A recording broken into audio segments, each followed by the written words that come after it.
There are four kinds of microphones: dynamic, condenser, ribbon, and USB. Then there are 5 polar patterns available and 3 diaphragm sizes. And of course, a huge variance in price and quality. Welcome to Chapter 1, Overview of Recording Basics. This is Lesson 8, Studio Microphones.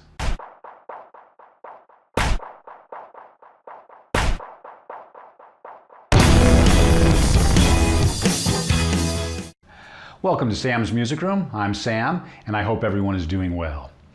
If your recordings will have vocals, or you want a live instrument, you're going to need a studio mic. So let's look at the kind of mics available, the diaphragm sizes, polarity, and what these differences mean to your studio.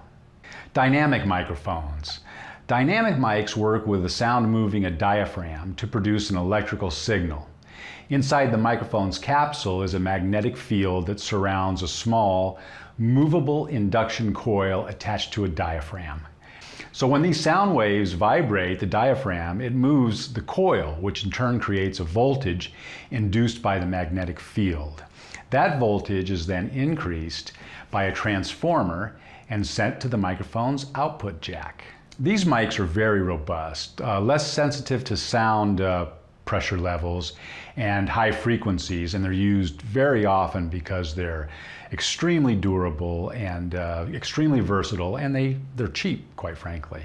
And certainly one of the most iconic dynamic microphones is the Shure SM57. So decent dynamic mics start around $99. Condenser microphones.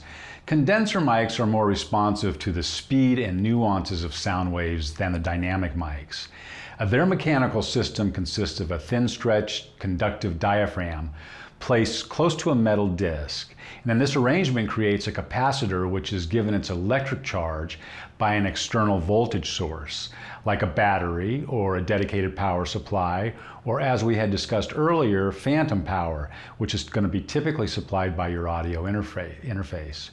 The diaphragm vibrates slightly in response to sound pressure, causing the capacitance to vary and producing a voltage variation, which is the signal output of the microphone. Condenser mics come in both solid state and tube variations, and of course a wide variety of shapes and sizes, but they all function according to these principles. Decent condenser mics start at about $150. Ribbon microphones. Ribbon mics were the first commercially successful directional microphones. And ribbon mics respond to the velocity of air molecules moving a small element suspended in a strong magnetic field. In studio applications, this functional difference isn't really important. But it can be critical if you were doing an exterior recording, especially if there's wind, because of the way it handles the wind. And that's probably not completely relevant to the studio recordings, but just as a point of information about ribbon mics. Ribbons are fantastic mics to use in your studio. And today's ribbon mics, like the Royer R121 and 122, are designed to handle the rigors of daily studio use, where the original ribbon mics really weren't strong enough. They were fragile, considered fragile, quite frankly. So a decent ribbon mic starts at around $189. USB microphones. Well, USB mics are a recent development in the microphone technology. The USB mic contains all of the elements of a traditional microphone: capsule, diaphragm, etc. Where it differs from other microphones is its inclusion of 2 additional circuits: an onboard preamp and an analog to digital converter.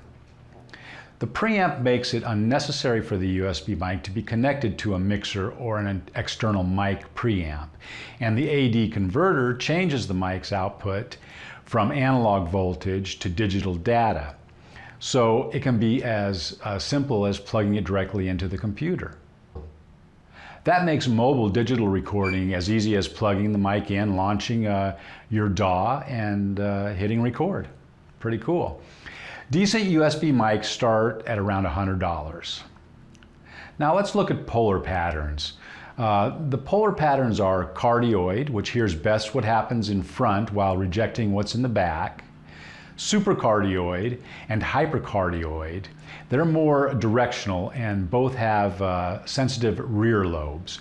So you could have somebody at the back of the microphone and it would pick that up. Omnidirectional detects sound equally from all directions. And figure 8 picks up sounds from the front and back, rejecting sounds from the side. So those are pretty handy to have. Now, a multiple pattern means that the mic can switch from cardioid to supracardioid or omnidirectional and figure 8. And you typically find this on a large diaphragm condenser mic. There'll be a switch that goes from each pattern. So this is really pretty cool. Now, condenser mics are classified according to the size of their diaphragms. Small condenser diaphragms are popular with acoustic guitars, hi-hats, harps. Medium-sized diaphragms are great with transients and high-frequency content. And then large diaphragms are great for vocals, brass, strings, percussion, and really even more. And the large diaphragms are the ones that are typically multi-directional. So if you can buy a large diaphragm multi-directional, you're in great shape. It's a super addition to your studio. It'll be one of the most versatile microphones that you have in your studio. If your budget is too tight to spend more than $80 or so, I would start with a Shure SM57. Hey, you'll have it forever, you'll use it often, and it's extremely durable and versatile as well. So it's a great choice if you can't afford to get that condenser mic, particularly with the omnidirectional switch. Regardless, you're going to need a microphone. So take a look at your budget and which microphone is going to work for you. And quite frankly, any of them can work in any of the needs that you're going to have in your studio, from vocals to acoustic guitar, etc. So if you're forced to buy one that's not quite meeting the specs that you would hope to get, don't worry about it. You'll have a chance, I'll bet, to add another microphone to your studio and improve the quality of your microphone. That's the end of Lesson 8. Thanks so much for joining me. If you like the videos, please subscribe. Look for a new video every Friday, and I'll look for you next time on Sam's Music Room. Bye now.